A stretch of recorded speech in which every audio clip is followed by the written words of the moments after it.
नमस्कार दोस्तों। स्वागत है आपका ट्रेडविज की एक नई वीडियो में। इस वीडियो में हम एक केमिकल स्टॉक जो कि एक अच्छा पैटर्न बना रहा है उसके बारे में शेयर करेंगे। अपना व्यू मैं आपको दूंगा और आप इस बात का ध्यान रखें कि यहाँ पे जो भी व्यूज दिए जाते हैं वो स्टडी पर्पस के लिए दिए जाते हैं, केस स्टडी के लिए दिया जाता है। अगर आपको वो एनालिसिस अच्छी लगती है और आप उस पर अपना कोई भी व्यू बनाते हैं, कोई भी ट्रेड करते हैं, तो उसको अपने फाइनेंशियल एडवाइजर की सलाह से करें, अन्यथा वो आपके पोर्टफोलियो के लिए नुकसानदायक भी हो सकता है। मैं कोई सेबी रजिस्टर्ड एडवाइजर नहीं हूँ, तो आप अपने रिस्क एपेटाइट को चेक करके अपने फाइनेंशियल एडवाइजर की सलाह से ही कोई डिसीजन लें। आते हैं हम अपने स्टॉक पर। जिस स्टॉक का हम आज डिस्कशन करेंगे वो है बोडल केमिकल।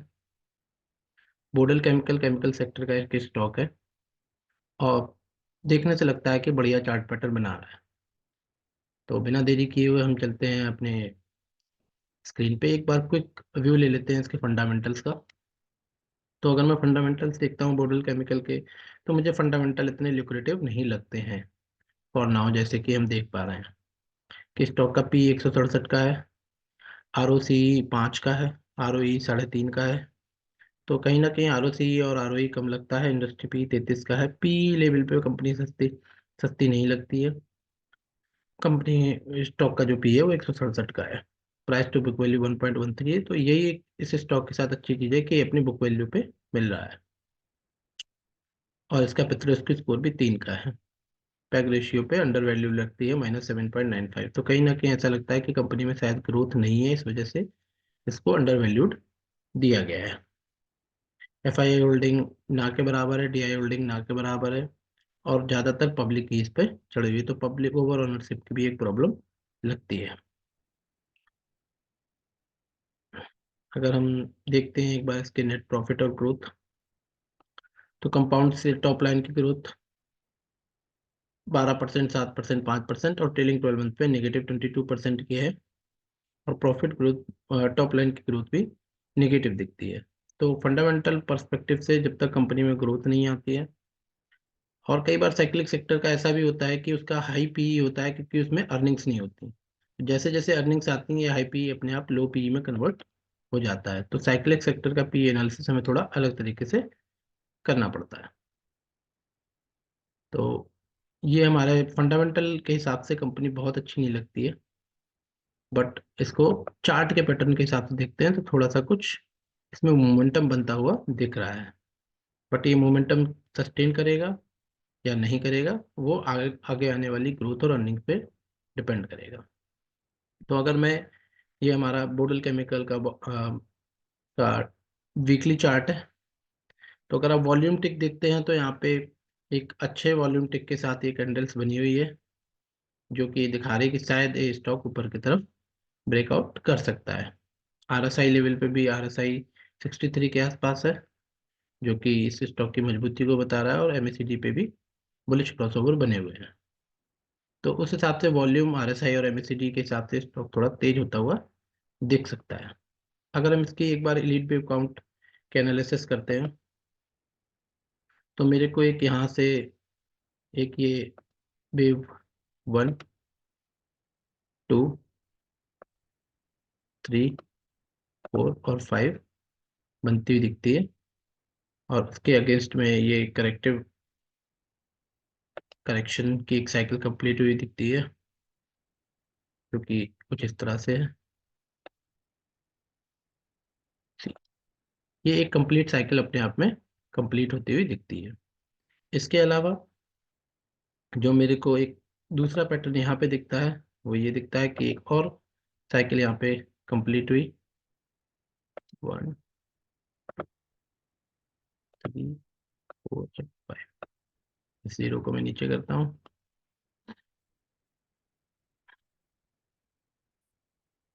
इस जीरो, जीरो यहाँ से स्टार्ट होता है और ये 1 यहाँ पे।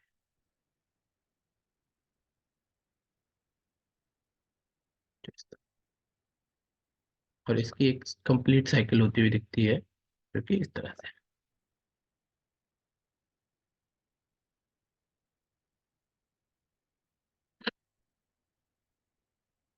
बी एंड सी। तो ये अपने आप में एक पैटर्न कंप्लीट करते हुए दिखाई देते हैं और ये ऊपर की तरफ अब चलना शुरू होता है। तो अगर मैं इसकी बड़ी पिक्चर देखूं, ये इन ड्राइंग को मैं डिलीट करता हूँ।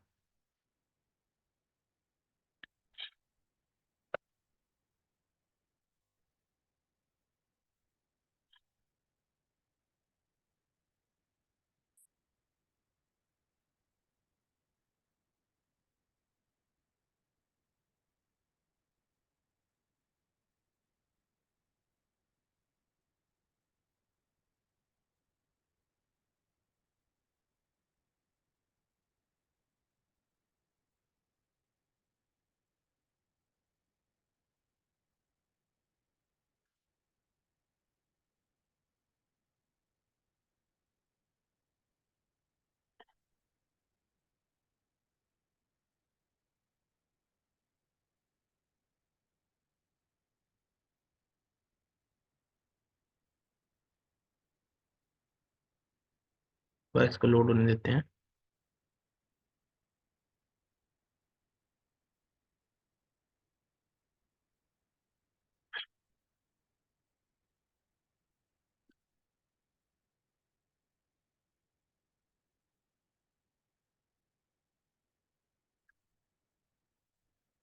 तो अभी मैं ड्राइंग को एक बार डिलीट करता हूँ सारी, ताकि आपको एक बड़ी पिक्चर दिखा सकूँ। तो ये सारी ड्राइंग डिलीट कर दी हमने। अब इस पे अगर हम देखते हैं तो हमको बड़ी पिक्चर में क्या दिखता है कि एक ये बड़ी साइकिल कंप्लीट हुई, यहाँ से लेके और यहाँ तक की एक वेव वन कंप्लीट हुई, यहाँ पे एक वेव टू कंप्लीट हुई, और वेव थ्री में प्राइस ऊपर की तरफ जा सकता है, थ्री या सी में, फोर एंड फाइव। कुछ इस तरीके से स्टॉक का चार्ट हो सकता है। इसको थोड़ा सा छोटा करते हैं ताकि आपको और क्लैरिटी हो चार्ट को।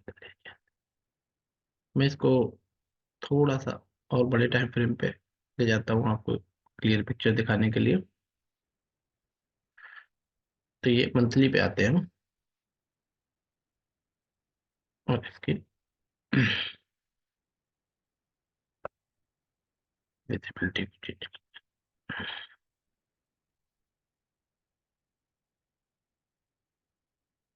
ठीक है। तो यहाँ पे एक थ्री, फोर और फाइव बन सकती है आगे, या ए बी सी में भी प्राइस ऊपर की तरफ जा सकता है। ठीक है। और अभी कहीं थ्री वेव को हम, सेकेंड वेव कंप्लीट होके three wave, third wave and then fourth wave बन सकती है कहीं पे, ऐसा देखने से लगता है। लेकिन ये ऊपर का व्यू तभी एक्टिवेट होगा जब ये अपने ब्रेकआउट को कंफर्म करता है। प्राइस एक्शन के बेस पे देखते हैं तो अंदर की थर्ड वेव में हमको जो बनती हुई दिखती है वो ये बनती हुई दिखती है,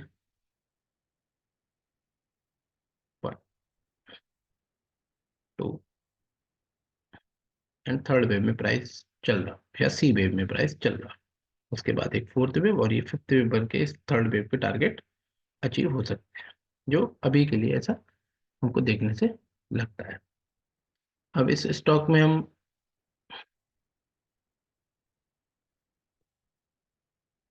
ये हमें बड़ी पिक्चर दिखाई देती है, और अगर हम इस पे मूविंग एवरेज का कंसोलिडेशन देखते हैं,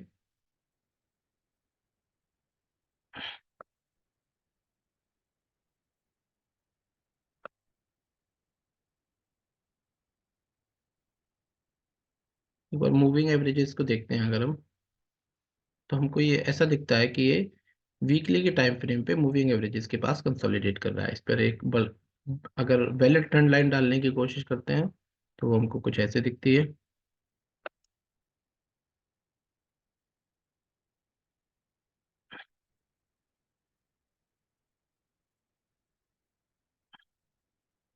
यहाँ से, क्योंकि जब हम बड़े चार्ट पे देखते हैं तो हमारा सेकंड पॉइंट ही हमेशा ये लो है, स्लो को स्लो से जोड़ते हैं तो ये हमको एक वैलिड ट्रेंड लाइन यहाँ पे दिखती है। तो किसी भी, अगर इसको इस पैटर्न में ऊपर जाना है तो ये वैलिड ट्रेंड लाइन किसी भी हाल में ब्रेक नहीं होनी चाहिए। और ये जो लेवल है हमारा, ये लेवल की डेट कितनी आती है वो देख लेते हैं एक बार। ये जो लो है, ये 2020 का लो है, यानी कि कोविड के टाइम का लो ये बना हुआ है। तो कोविड के टाइम पे जो भी मोस्टली लो बने थे वो एक उस स्टॉक के एक अच्छे लो माने जाते हैं। तो अगर इस स्टॉक को इस वाली एनालिसिस को फॉलो करना है तो इस स्टॉक को इस कोविड के लो और इस कोविड के लो को जोड़ती हुई ट्रेंड लाइन को ब्रेक नहीं करना चाहिए। अब यहाँ पे हमारे लिए क्या है कि हमें रेजिस्टेंस और सपोर्ट आइडेंटिफाई करनी है। तो अगर मैं इसके रेजिस्टेंस और सपोर्ट एक बार ऊपर से कैलकुलेट करता हूँ, तो ये जो पूरा फॉल आया ऊपर से, ये इस जोन से, तो इस जोन की अगर मैं रेजिस्टेंस जोन निकालता हूँ इस पूरे की फॉल की, 23-38% यहाँ पे आती है। और क्योंकि ये स्टॉक इसको ब्रेक कर चुका है तो ये अब सपोर्ट की फॉर्म में रिएक्ट करती है।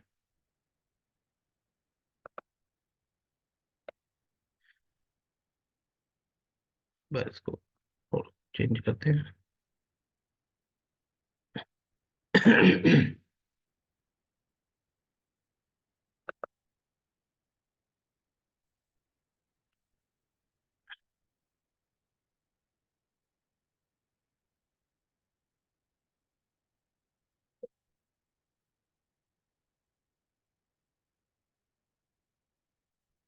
तो ये पूरी जोन जो है ऊपर की तरफ 87 और नीचे की तरफ 70, ये इस पूरे फॉल की अब सपोर्ट जोन बनी। इस पूरे फॉल की एक बार प्राइस इसमें गया और फिर दोबारा इसमें आया, बस इसको यहाँ पे ये इसने जो नीचे काटा एक फॉल्स ब्रेकआउट भी हो सकता है। और इस समय ये अपने सपोर्ट जोन में काम कर रहा है। तो अगर ये मेरे पास अब दो तरीके के स्टॉप लॉस आए, एक इस वैलिड ट्रेंड लाइन का स्टॉप लॉस आया, दूसरा प्राइस एक्शन के बेस पे एक ये स्टॉप लॉस आया, और तीसरा एक ये स्टॉप लॉस आया, छोटा स्टॉप लॉस जो आया, और चौथा मेरे पास एक स्टॉप लॉस आया इस सपोर्ट जोन का। तो इन चार में से किसी भी, मैं इन स्टॉप लॉस को एक बार मार्क कर देता हूँ। मेरा पहला स्टॉप लॉस होगा ये 68 रुपीज के आसपास का, इलीट वेव की 23-38% की सपोर्ट के हिसाब से। अगर ये स्टॉप लॉस इंटेक्ट रहता है, ये नहीं टूटता है, तो मैं इस ट्रेड को, जो कि अभी ब्रेकआउट कर चुका है और ये ऊपर की तरफ जा सकता है, इस ट्रेड को इस स्टॉप लॉस के साथ होल्ड कर सकता हूँ। दूसरा मेरा जो प्राइस एक्शन के बेस पे एक स्टॉप लॉस आता है वो ये आता है, जो कि अगेन बहुत बड़ा नहीं है, 53 रुपीज के आसपास का स्टॉप लॉस बनता है। तो ये दो मेरे को नियर टर्म में स्टॉप लॉस दिखते हैं। तीसरा इस ट्रेंड लाइन का स्टॉप लॉस दिखता है। सारे स्टॉप लॉसेस पास में हैं, तो एक रिस्क रिवॉर्ड के हिसाब से ये फेवरेबल ट्रेड लगता है अनटिल ये स्टॉप लॉसेस हिट नहीं होते हैं ऊपर नीचे की तरफ। ऊपर की तरफ अगर हम व्यू बनाते हैं, तो क्योंकि प्राइस ने इस सपोर्ट जोन से ब्रेकआउट किया है, और अगर प्राइस इस सपोर्ट जोन में आ ही रहता है, आता है और ऊपर नीचे करता है, तो कोई प्रॉब्लम नहीं जब तक कि हमारा ये स्टॉप लॉस हिट नहीं होता है। अब हम इसको एक छोटे टाइम फ्रेम पे नीचे से देख लेते हैं। तो अगर मैं छोटे टाइम फ्रेम पे देखता हूँ, इसको थोड़ा सा बड़ा करते हैं, तो छोटे टाइम फ्रेम पे मेरे को ये दिखता है कि स्टॉक में एक लेवल यहाँ पे भी 1, 2, 3, 4 और 5 वेव का स्ट्रक्चर बना है। फिर ABC में करेक्शन आया है और प्राइस 1, 2 और थर्ड की 2 में कहीं चल रहा है। अगर हम ये देखते हैं, ये इस तरीके का कुछ पैटर्न बनता हुआ दिखता है। तो अगर मेरे को किस तरीके का पैटर्न दिखता है यहाँ पे,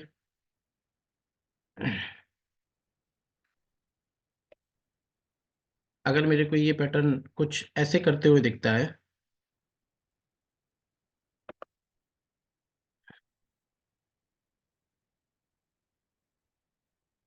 हम इसको 1 मानते हैं, ये 2, ये थर्ड की फर्स्ट या थर्ड, यहाँ कहीं पे फोर्थ बनती है, फिर फिफ्थ बनती है, और फिर उसी की करेक्शन एक ABC की फॉर्म में होती है, यहाँ से A, B और C। और इस करेक्शन को खत्म करने के बाद जब स्टॉक ऊपर की तरफ, ये सारे काम इसी सपोर्ट जोन में होने चाहिए बिना इस स्टॉप लॉस को हिट किए हुए।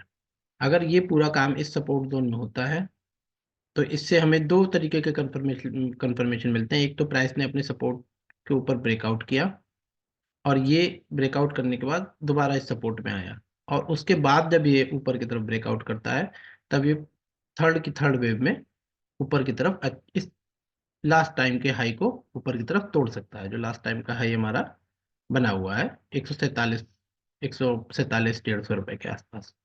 बट कंडीशन यही है कि ये इस सपोर्ट जोन को तोड़े बिना ये सारा कंप्लीशन करना चाहिए। तो एक बार इसको डिलीट कर देते हैं।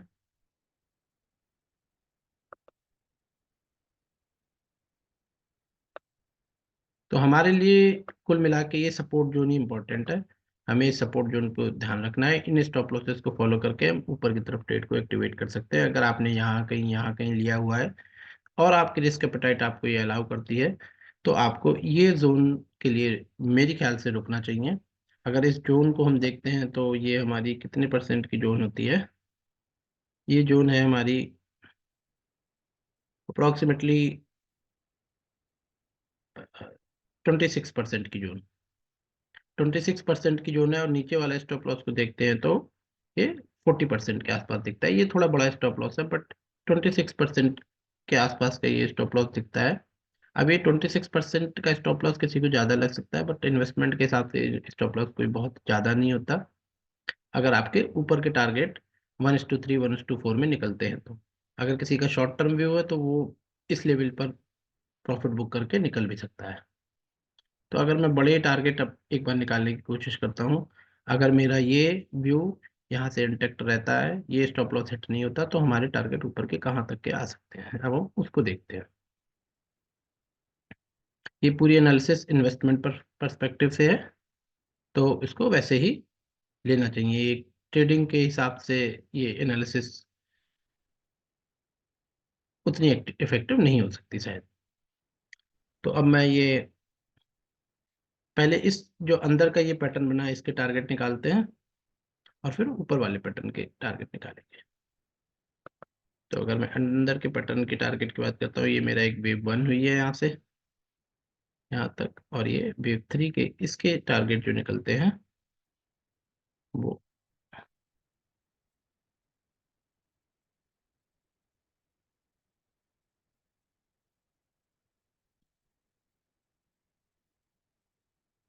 इसकी वेव 3 के जो टारगेट निकलते हैं इस वेव 3 के, वो हमारे अप्रोक्सीमेटली मिनिमम अगर हम 100% भी देखते हैं तो 100% हमारी 175 के अप्रोक्सीमेट आती है। बट इस पूरे पैटर्न में एक चीज बहुत जरूरी है कि ये थर्ड वेव जो है इस हाई को क्रॉस करे, क्योंकि तभी आपके बड़े टाइम फ्रेम का पैटर्न, और वो कम टाइम में क्रॉस करे। तो ये जो थर्ड वेव निकलनी चाहिए एक्चुअल में इस हाई को क्रॉस करके इस पैटर्न, इस पूरे ट्रेड को बड़े टाइम फ्रेम पे कंफर्म करेगी।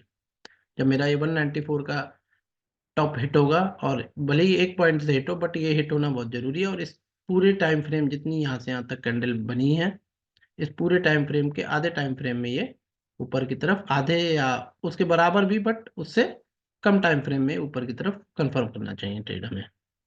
अगर ऐसा होता है तो ये थर्ड वेव के टारगेट मिनिमम ये दिखते हैं, जो कि 201 के अप्रोक्सीमेट आते हैं। यहाँ पर आने के बाद फिर हम उसकी फर्दर एनालिसिस कर सकते हैं। ये पहली थर्ड वेव के टारगेट होंगे, और इसके बाद इस पूरे जो पैटर्न की थर्ड वेव है वो उसके टारगेट अलग निकलेंगे, जो मैं अभी डिस्कस नहीं करूंगा, क्योंकि वो बहुत दूर के टारगेट हो जाएंगे। पहले इस पैटर्न को कंप्लीट होने देते हैं, इस 3 4 5 को कंप्लीट होने देते हैं, और ये 3 4 5 अगर कम टाइम फ्रेम में ऊपर की तरफ कंफर्म करती है तो हम और बड़े टारगेट्स के लिए जा सकते हैं। तो अगर ये मेरा कुछ ऐसे बन जाता है, तो ये मेरा एक पैटर्न यहाँ पे कंप्लीट होता हुआ दिखेगा, और यहाँ पे ये थर्ड वेव भी कंप्लीट होती हुई दिख सकती है, और उसके बाद एक फोर्थ वेव, और फिर एक फिफ्थ वेव ऊपर की तरफ बढ़ सकती है। इस तरीके से हमें कुछ बनता हुआ दिखाई देगा। एक बार के लिए मैं बड़े टाइम फ्रेम के टारगेट भी निकाल के देखता हूँ, क्योंकि वो टारगेट बहुत दूर के आएंगे, तो मैं थोड़ा टाइम फ्रेम भी बड़ा करता हूँ।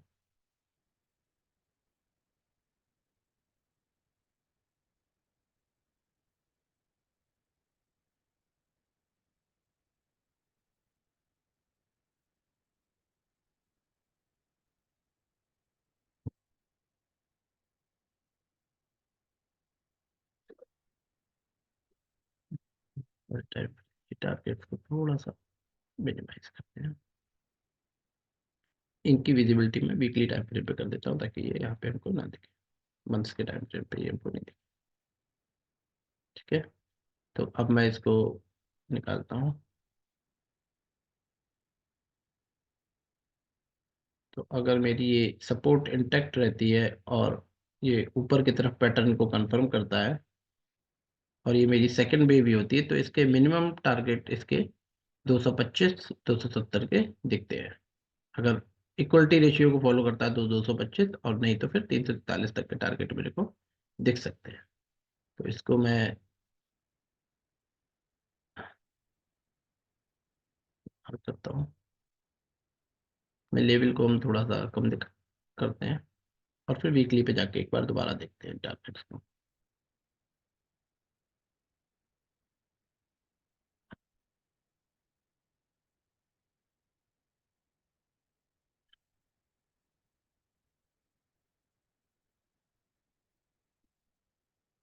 अभी मैं केवल इतने टारगेट्स को एक्टिवेट करता हूँ, ये क्योंकि ये बहुत ही एक्सटेंडेड टारगेट होते हैं जिनकी बात हम अभी नहीं करते हैं। तो ये 3 टारगेट मेरे को अभी के लिए दिखाई देते हैं। अब हम इसको वीकली पे जाके चेक करते हैं एक बार। तो वीकली पे हमको ये वाले वीकली टाइम फ्रेम के टारगेट दिखते हैं, और ये वाले मेरे जो है मेरे को, तो ये थर्ड वेव का मिनिमम टारगेट हमको वीकली की ये लगता है, ये वाला, और मैक्सिमम यहाँ तक जा सकती है ये। तो मेरे को मतलब बड़े टाइम फ्रेम पे इसके अच्छे चांसेस लगते हैं स्टॉक के। बट ये टारगेट और ये पैटर्न एक दिन में कभी भी नहीं आते हैं। ये पैटर्न आने में आपको बहुत बहुत टाइम लगता है। तो प्लीज़ इसको ऐसे ना लें कि ये आपने एनालिसिस देखी और आपके 1 महीने 2 महीने में टारगेट आ जाएंगे। ये सालों की कम से कम 3 से 4 साल 5 साल के व्यू के साथ ही इस तरीके के टारगेट आते हैं। बट यहाँ पे डिस्कस करने का पर्पस केवल इतना है कि इस जगह पे रिस्क रिवॉर्ड आपके फेवर में है। अगर ये स्टॉप लॉस हिट हो जाता है तो प्लीज हम लोगों को ये सोचना चाहिए कि स्टॉक के फंडामेंटल अच्छे नहीं है और स्टॉक नीचे तक भी जा सकता है। बट सिंस केवल एक चीज जो मेरे को अच्छी लगती है कि कोविड का लो अगर मैं इसका देखता हूँ तो उसके बहुत ज्यादा दूर हम नहीं गए हैं। तो इसमें ज्यादा पॉसिबिलिटी ये है कि ऊपर की तरफ अर्निंग इस स्टॉक में आएंगी, और जैसे इंटरेस्ट रेट का सिनेरियो चेंज होता है, स्टॉक में अर्निंग आती है, तो इसमें ऊपर की तरफ ब्रेकआउट करने के चांसेस ज़्यादा लगते हैं और रिस्क रिवॉर्ड हमारे फेवर में है। तो इस ट्रेड को हमें लॉन्ग टर्म के लिए होल्ड करके रखना चाहिए, भले ही छोटी क्वांटिटी के साथ रखना चाहिए। इस तरीके के ट्रेड कभी भी आप हैवी क्वांटिटी पे ना लें, क्योंकि ये पैटर्न एक्टिवेट होने में टाइम लगता है। आप छोटी क्वांटिटी के साथ भी राइड करें तो आपको एक अच्छा प्रॉफिट हो सकता है, क्योंकि यहाँ पे रिस्क रिवॉर्ड काफ़ी फेवरेबल होता है। अगर मैं यहाँ पे रिस्क की बात करूँ तो हमारा अप्रॉक्सीमेट 25% का रिस्क था। और मैं अब एक बार अपने मिनिमम टारगेट भी अगर देखता हूँ यहाँ से, इस जोन से ही, तो कितने को, अगर मैं आज के करंट प्राइस को भी लेता हूँ यहाँ से, और मिनिमम टारगेट हमारे कहाँ तक के हैं, अगर मेरे को ये केवल इतना कंफर्मेशन मिलता है, इस लास्ट हाई को ब्रेकआउट करने का कंफर्मेशन मिलता है, तो ये अप्रोक्सीमेटली मेरे को 118%, तो 25% और 125% के आसपास के टारगेट लगते हैं। यानी 1:5 का रिस्क रिवॉर्ड रेशियो मेरे को ये लगता है। और अगर ये हम बड़े लॉन्ग टर्म के लिए होल्ड करते हैं, 5 6 साल के लिए होल्ड करते हैं, 7 साल के लिए होल्ड करते हैं, तो ये 150% और ऊपर के टारगेट 200% तक के लगते हैं। बट ये सब टारगेट, तो अगर अभी हम रिस्क रिवॉर्ड देखें तो हमारा 1:10 तक का मैक्सिमम रिस्क रिवॉर्ड लगता है। तो उस हिसाब से हमें रिस्क रिवॉर्ड के फेवरेबल चीज ये लगती है। बट ये पैटर्न एक्टिवेट होने में, टारगेट आने में 4 से 5 6 साल 7 साल का टाइम लगता है। तो इसलिए छोटी क्वांटिटी के साथ हमको इसको लॉन्ग टर्म के लिए होल्ड करके देखना चाहिए। अगर हमारा स्टॉप लॉस हिट होता है तो हम इससे बाहर निकल सकते हैं। तो ये थी हमारी बोडल केमिकल की टेक्निकल एनालिसिस। आई होप आपको ये एनालिसिस पसंद आई होगी। अगर आप लोगों को मेरी क्यूए एनालिसिस अच्छी लगती है और आपको इससे कुछ लर्निंग मिलती है, आपको कुछ हेल्प मिलती है, तो इस वीडियो को ज़्यादा से ज़्यादा लाइक करें, शेयर करें, सब्सक्राइब करें, ताकि हमें मोटिवेशन मिले और हम इस तरीके के एनालिसिस आगे भी दूसरे दूसरे स्टॉक्स पर करते रहें। Thank you.